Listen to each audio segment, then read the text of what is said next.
everyone. Good morning. Welcome to Conversations with MM. It's another wonderful episode today in our Filipino American community. And my guest is a very active young Phil-Am leader.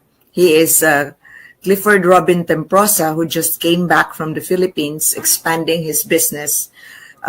His business is for the social good. It's Dare to Change Incorporated. So, hello, Clifford Robin. Thank you for joining us again today. And how are you? Doing well. It's election day, so I'm really excited to cast my ballot later on today. And after 4 months, it's actually really cold here. It is cold. So, it's election day today. And thanks for reminding everyone listening to us today that they should go out and vote and let their choices be counted, right? I will do that too after our conversation. So, Clifford, tell me about your trip to the Philippines that you expanded the Dare to Change Incorporated. I know you're so invested into social good. So how is that coming home? Honestly, life-changing. Every time, a balikbayan goes home, they go home typically on vacation with their parents. But this was the first time in my life that I was able to go home with a purpose, with an intention. I was requested to speak at a Chinese Filipino conference, and from a 1-month trip became a 4-month stay to observe, learn, and to understand the issues of the Philippines and the people there. And we expanded Dare to Change there to promote, invest, and to build capacity for social development for policy, nonprofits, social enterprises, and corporate social responsibility. Amazing. So when was the last time you were home other than this time? I want to say it was 2018. I was there for a week and a half for my dad's wedding. Before that, 2015. So it was every few years that I've been home. I never had a chance to really stay there for a long period of time. So the fact that you stayed longer, stretched it to 4 months, it speaks a lot that you love the country, the people. Right? And my parents, so many things to do there. So many things to do. Most of the time, I think my parents mention after 4 weeks, they're already tired of being home, so they want to come back to the U.S. But I think when you go home with an intention, you really come there with an understanding to build something, an infrastructure. You find every reason to stay. And for me, the people was the reason I stayed that long. How wonderful. So what were you exactly doing, like expanding the Dare to Change Incorporated? What are the projects that you have started?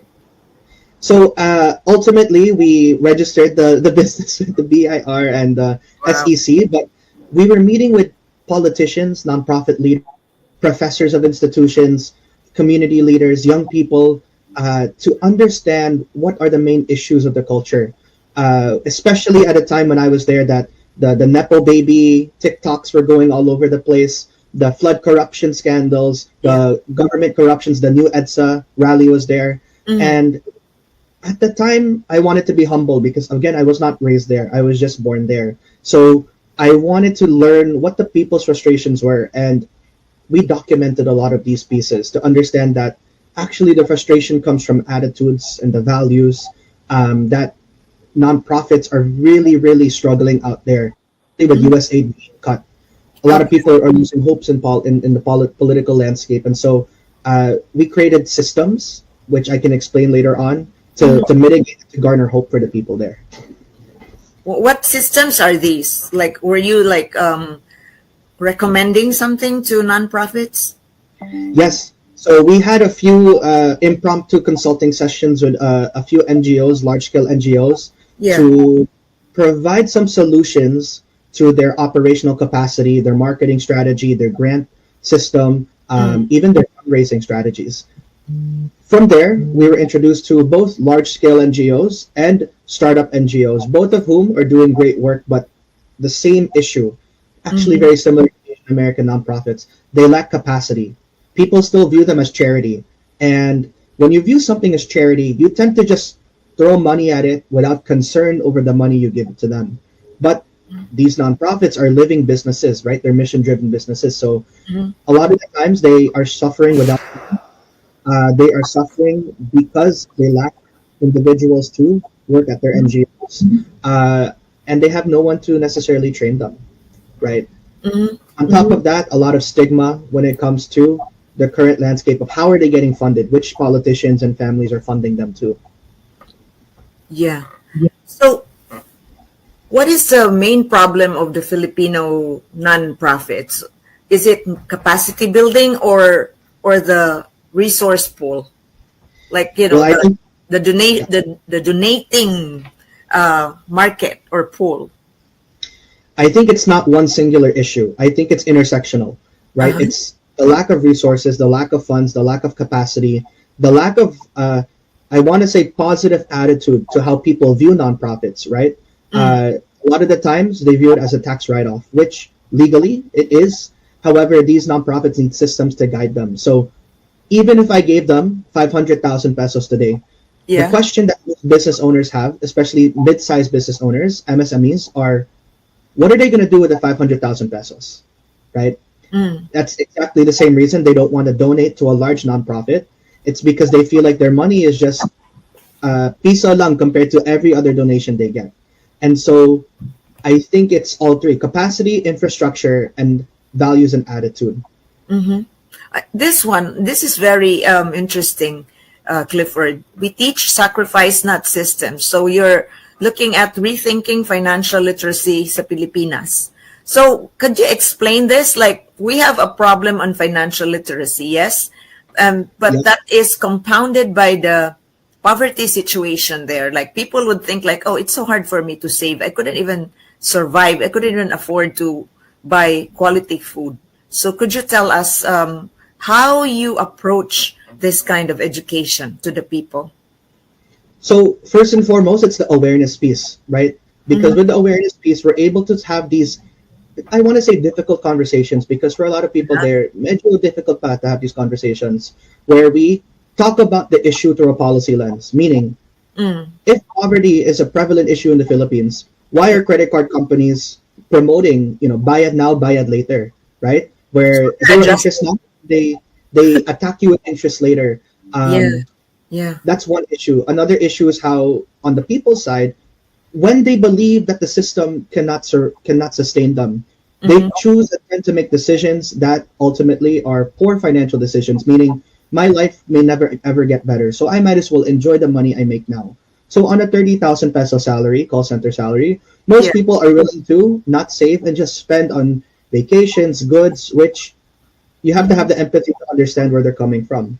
But when we look at financial literacy on a curricular aspect, there's not many nonprofits who are teaching up to the barangay how to better understand their money, but also on a curricular level at education systems, we need to teach people how to evolve their mindset on financial literacy from kindergarten, first, second grade, and so forth, right? Mhm. Yeah. So the investment there is critical. Awareness is the first step. Then on a policy end, the DepEd, Department of Education, needs to invest in a policy mandate of financial literacy education for the masses, both for the children, but Mhm. also for adults who may not have access or may not have a chance to go to school.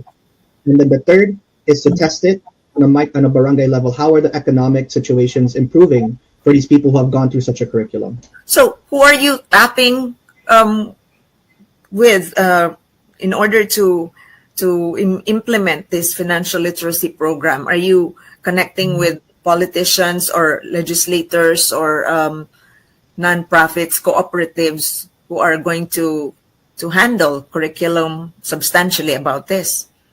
Yeah.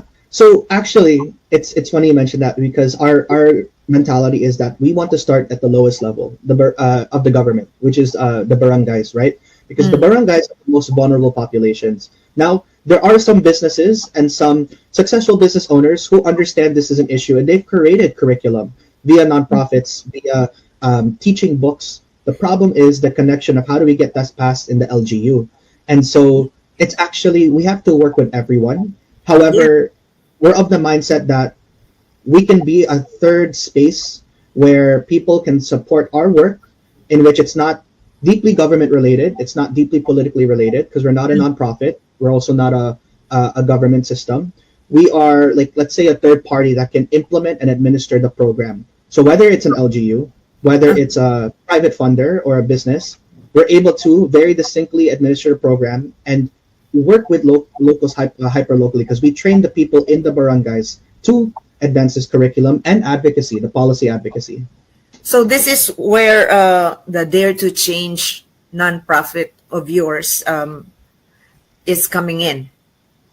Yeah, so actually we're a corporation, and it's a nonprofit. Yeah, no, it's not a nonprofit. It's not a nonprofit; it's a corporation. Yeah. So the way we work is that we ourselves can administer such programming, but how we also work is, if there is a wealthy donor, and they want to be connected to a local nonprofit, right? There's a lot of great ones: Red Cross, Gawad Kalinga, Angat Buhay, but if we're talking an area like Nueva Ecija, or we're talking in Leyte, Tacloban, they have local NGOs that are so successful because they know the people, they know the language. We work with that nonprofit to administer the funding that's given by the donor to make sure it's all in compliance. Then we capacity build the nonprofit. By the time we finish our 1-year service or 2-year program, they should have the capacity, infrastructure, and strategy and funding to keep going with such initiative.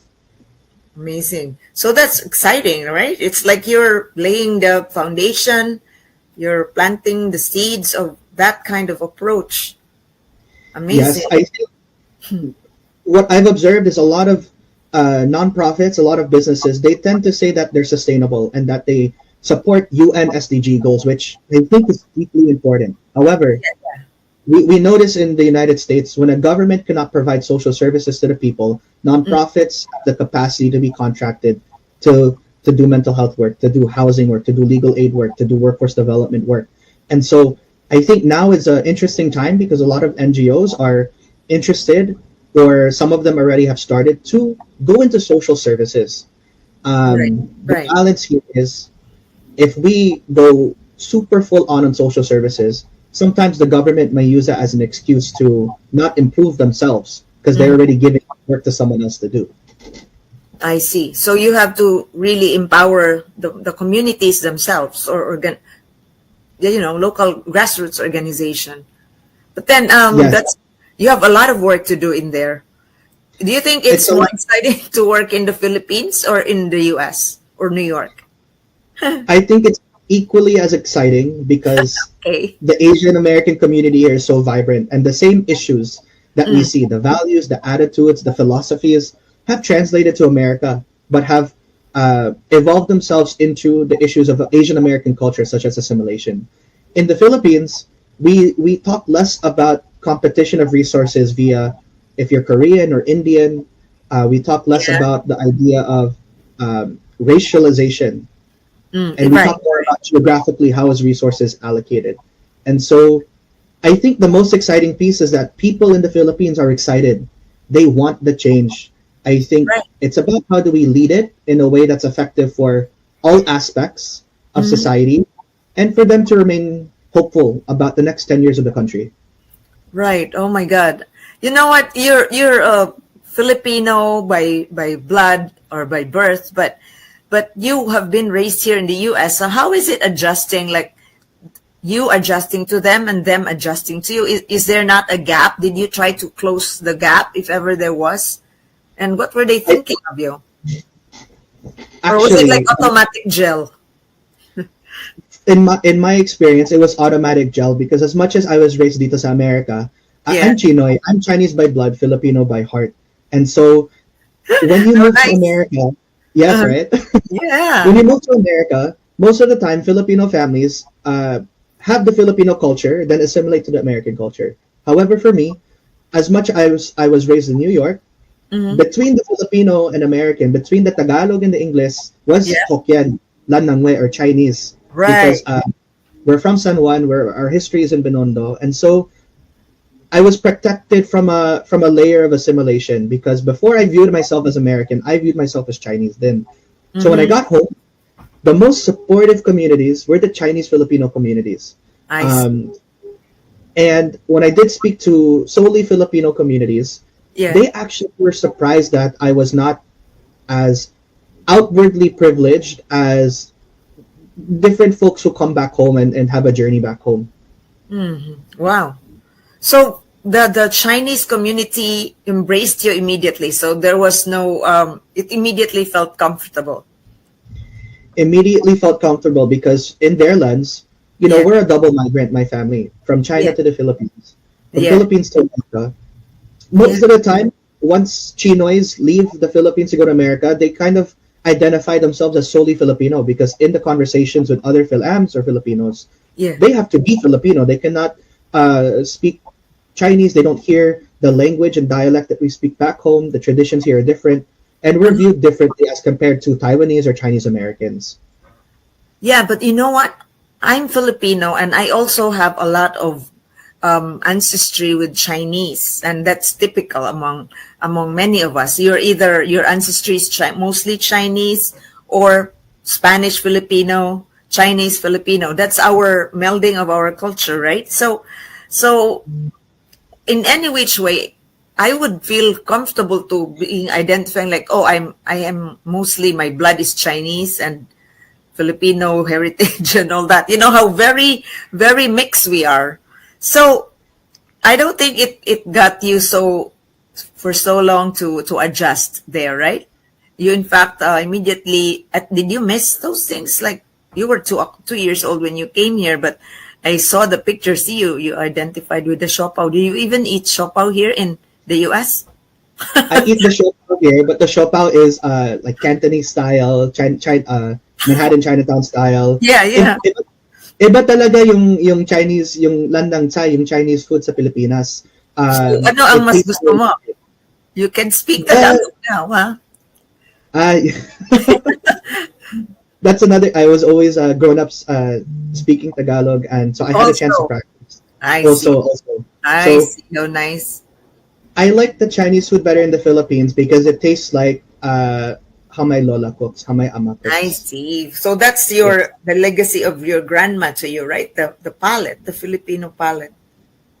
The Filipino palate, the Chinese palate, when my parents were working, they were working really hard when I was growing up. My lola and my lolo, my ama and my uncle, they raised me, and they Yeah. made sure to teach me how to ally to the ancestors, to understand the Chinese values. And actually, I gave a talk sa Ateneo, and the discussion I had was, how do you view racialization of Chinese in the Philippines? Do you know what the model minority myth means and the perpetual foreigner? Because my Yeah. observation is that even to this day, as we mentioned, the Chinese have been there since 982, first documented recording of Chinese migrants in the Philippines. Yeah. A lot of Filipinos still don't know that history. That's one. And then two, Mm-hmm. there's still a lot of blaming and stereotyping of what it means to be Chinese in the Philippines. The stereotype is you're wealthy, you are a business owner, that you're good and Yeah. you're academically inclined. However, that's a stereotype that we see Yeah. many Americans portray on Asian Americans in America. So it's the same concept in the Philippines to other minority groups. And so that creates a wall, right? Like a preconceived idea. Then you already have that immediate bias, whether that's Yeah. positive or negative. West Philippine Sea, there's still I still get comments on my TikTok, and I'm someone who most of my audience is in America, and I've been posting in the Philippines, and I get comments. What? WPS is the Philippines. You're from China. You're not even Filipino. And then they would Oh, ask me, "Kung may gera ba with Taiwan and China, what side are we going to? What side am I siding with?"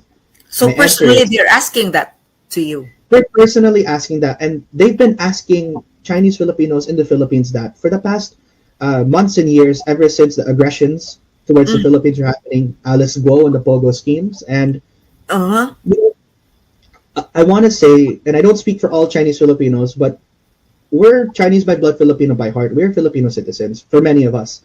Uh And huh. so my answer to that question is, if the sovereignty of the Philippines is not affected by a war between China and Taiwan, why do I need to take a side when my country, my home country, is not being affected immediately? Uh huh. Oh. Oh. Wow. So that's a lot of that's heavy on your part, right? It's very heavy, especially when young Like people are isolates looking. you. Yes, ano pa? It isolates you. It isolates me, especially when many young people are looking towards what I say, what I think as a pinpoint of the correct action. However, Mhm. I think that's wrong, right? Um, this is to the Ateneo students I spoke with. I Yeah, felt as though many young people are being asked what they need to think, but the challenge Dare to Change plays in the Philippines is not what to think. We want you to learn how to think about critical issues. right. Don't look to someone else for an answer. Don't look at celebrities for an answer. Um, this was my hot take. As much as I have empathy to the death of Emma Matienza, I totally understand the perspective. I Uh-huh. want to also argue that there's so many more impoverished women. There's teen moms, people who have no education, no schooling, who Mhm. undergo mental health issues. So as much Mhm. as we uplift Emma Matienza, we need Yeah. to uplift every other Filipino that is being affected by mental health issues, and it cannot be a social media campaign for the next few months. Yeah, yeah. Now let me post this again, Clifford. Here, this is about being complicit. Have we mistaken silence for peace? Tahimik, oo, pero may hustisya ba? Peace without justice is fake peace. Ang katahimikan ng tao minsan, kasabwat ng sistema. This is deep and I really want to discuss this with you. Being in your generation now, you're still in your 20s, correct? I just turned 25 2 weeks ago. Oh, yeah, yeah. You're very young. You're still my youngest guest. So how do young people, or perhaps you can speak on your behalf only, um, think about systemic change, especially Philippines? How do you view it? You are like looking at it like from a bird's eye view point because you're in the US. Your heritage is also American, and you have a mix of all heritages: Chinese, American, Filipino. So the the problem in the Philippines is kind of very sticky, cultural, systemic, and most of all personal, psychological for every Filipino. So complicity, that's a big problem. How do you solve this problem right now that's so much causing death already with the corruption because people are complicit, and look at the safety, it's being sacrificed with the coming of floods and earthquakes and like that. It's so disheartening and it's scary. How do young people view this? What change are you looking at or articulating or capable of doing? It's a lot of Yeah, questions. a lot of questions, but this is something I've been asked a lot in the country, which is, you know, we have to first ask what is the intention of young people to get involved in movement work, right? Yeah, Uh, yeah, this is just an observation, but I know so many influencers who all these young people look at, they're yeah. not necessarily movement workers or policy workers or Not nonprofit workers, organizers, huh? not organizers. They're people who are making content about a trend to, in any which way, as much as it's good intention, to go viral, right? But Mm. that's the status quo, right? Hanggang social media lang, It's hanggang like texting just like lang. pasikat. Yeah, Do you know I what the want word pasikat? yeah, I don't want to specifically say that, but um, if your content is all about making fun about life and going to school in the Philippines or whatever it may be, and you Mm, post one thing about this issue, it can raise awareness, but we need more than just awareness. Now, everyone knows the government is corrupt. Everyone yeah, knows there's issues in social services. What right. we need is for young people to learn about policy, to run for office, even if they lose, even if it risks their livelihood, which I know is a lot to say when you are surviving in a system. Mm-hmm, However, if we want change, we have to take the change and power into our hands, right? mm-hmm, You need to work with nonprofits. You need to be educated to think about how to talk to not just people of your age, but people who have a different perspective than you. I mm-hmm, hear so many times the conflict between young people to say, tito or tita, mama or papa, they don't understand me. mm-hmm. However, the question you need to ask is, do you understand the perspective of your tito or tita as well? And then making an informed decision. So my take is that young people have so much appetite and passion, and I love it and I see it. And I Mm-hmm. will challenge you to say, with that passion or appetite, if you are a business owner, if you're a nonprofit leader, I want you to think about whether or not you are making a change that's effective and impactful, and if it's going to run 10 years from now, or You're solving a one-day crisis, which is going back to how a lot of NGOs in the Philippines work. They give backpack giveaways, disaster relief, food giveaway, which, don't get me wrong, importante naman yan. Mm-hmm. But if we're talking about the sustenance of the country 10 years from now, I think as a society, we need to make a sacrifice. I think about Singapore and South Korea, and as much as there were issues in the transitional period of those countries, Yeah. entire society sacrificed. They did not think about how much money I made, how much am I losing, how much food I have on the table. They thought, okay, if we are going to rise from the ashes, we need to have collective change. That means everyone has to be having the same attitude for progress. Correct. But the way I look at it, Clifford, there seems to be a lack of like a strategy for development in the Philippines. Like people are just doing the best way they can in their own territory.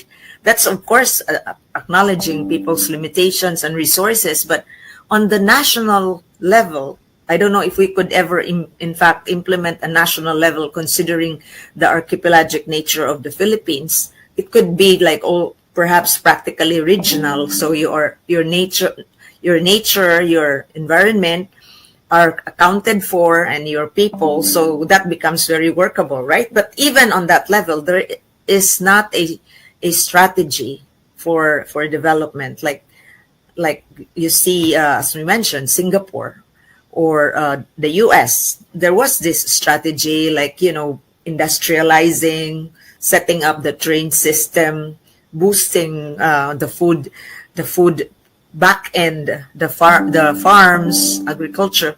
There's none of that in the Philippines, so it's a lot of hard work there, and a lot of trouble too, because people are not on the same page. They have different pages and different interests. That's our thing. And that I wrote an article for ABS-CBN International. I write for them occasionally, and That's good.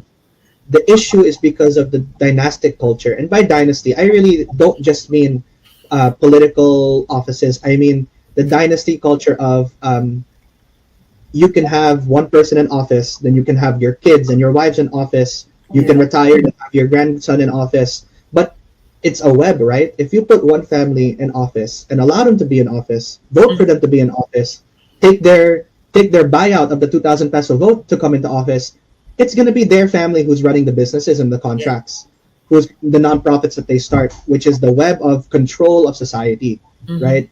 I think in a way, what saves a lot of Asian America culture is because we're so different, because Filipinos and Koreans and Chinese and Japanese and so forth have different histories. It's hard for them to work with each other, but we get to work with each other because of coalition building. In the country, in the Philippines, people work together for each other for profit and to have that social to disasters. And yes, but it's hard for a new group to come in, right? It's hard for a very well-intentioned group to come in because of how much money, reputation, maybe even policing support that they have to make that difference. And so that's why I say to the young people, if we're gonna do this, we have to do this at one go, at a 10-year plan, not just sa EDSA tapos bukas at chilling, diba? Yeah, it has to be strategic, long term. Like 10 years is not even long. That's like a practical period where you can see small scale changes, things like that. So I still believe there's hope, but I'd like to switch to the US. Clifford, we are entering a very crucial time here now. It's election time, and it will define public life, our life here as residents, citizens of New York. So what is your take? What's your hope for the coming elections?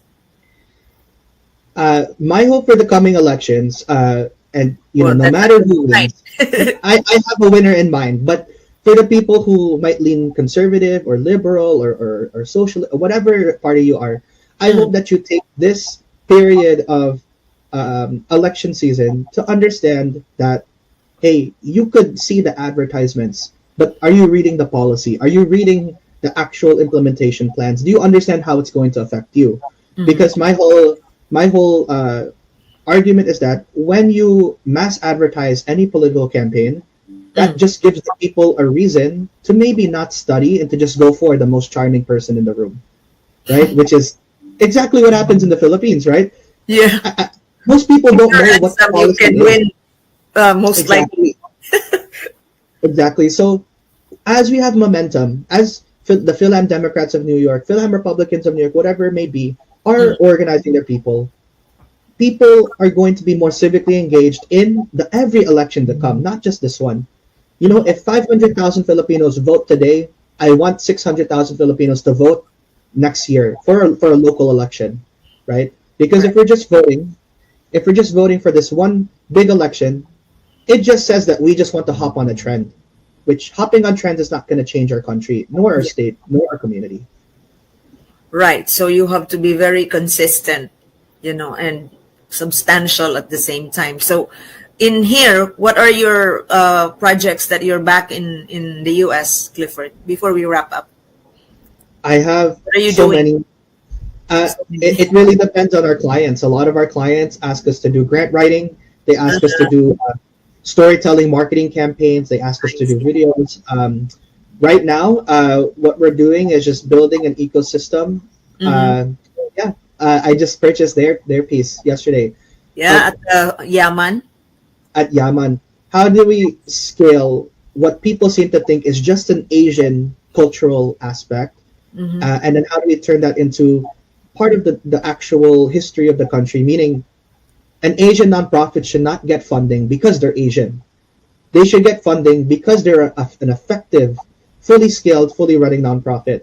Um, I am working on a lot of political projects to Mm-hmm. organize young Asian Americans, but also with the Federation of Filipino American Chamber of Commerce, we're leading a large youth platform to train young entrepreneurs on how to be community minded, civically minded entrepreneurs. Meaning, if you want to sell banana ketchup and make your own banana ketchup, that's great.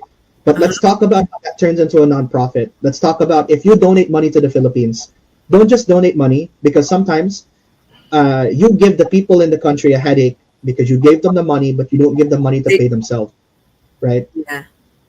How do we take balikbayan remittances and make that into an actual infrastructure building incentive for the country? So we're trying to build pathways for people to think globally, to change globally, and to think about more than just their few dollars in their pocket. How their few dollars can really turn into saving lives. I see. Wow, there's a lot. That's a lot of work for you, and that keeps you busy. So all the best to you. And before we wrap up again, last question: How do you even have time for love life or being with friends and all that? Like this, I've seen you cook here. This is like a Chinese community, right? Yes, that's in Binondo. That's in Binondo. This is like you That's have a my politica, right? Yes, that's my co-founder, Selena Joyco. She's of my age in the Philippines, works in NGOs. We founded Politica to be an open forum across Mm-hmm. different municipalities where we have coffee side conversations with Uh-huh. the people about policy issues, action This steps is to very change cool. the country. So you can check out the page. But I Yeah. have time for friends. I think if you're so passionate naman, time Mm. is just of the essence for you. You're able to make it. In terms of love life, if there's anyone single, any tita watching, any mom watching, I'm right here. You want to be endorsed? Yes, yes, yes. If I get endorsed on this podcast, here, ikaw yung ninang ha sa kasal. Oh, I will. I will. I will. I will. Oh, you're an item to be pursued. Oh my gosh, what did I just say? Okay, I'm I endorsed will pursue. I will pursue. for politics, for community leadership, and that's you, and it's really good. I really appreciate your being vibrant in our Phil community, Clifford. And so thank you so much. And I hope that this is not going to be the end. This will be a continuous conversation, how you have been doing in terms of helping others and in terms of making yourself feeling fulfilled and really being fulfilled too. Of course. And thank you so much for the time and the effort. I know it's very busy for you. And so Of I course. think these are the important conversations to have. You So deserve yeah, to be on this platform and everything else. All the best to you. And thank you. Everybody, go out and vote and take care of yourselves and take care of each other. Bye for now. Thank you, Clifford.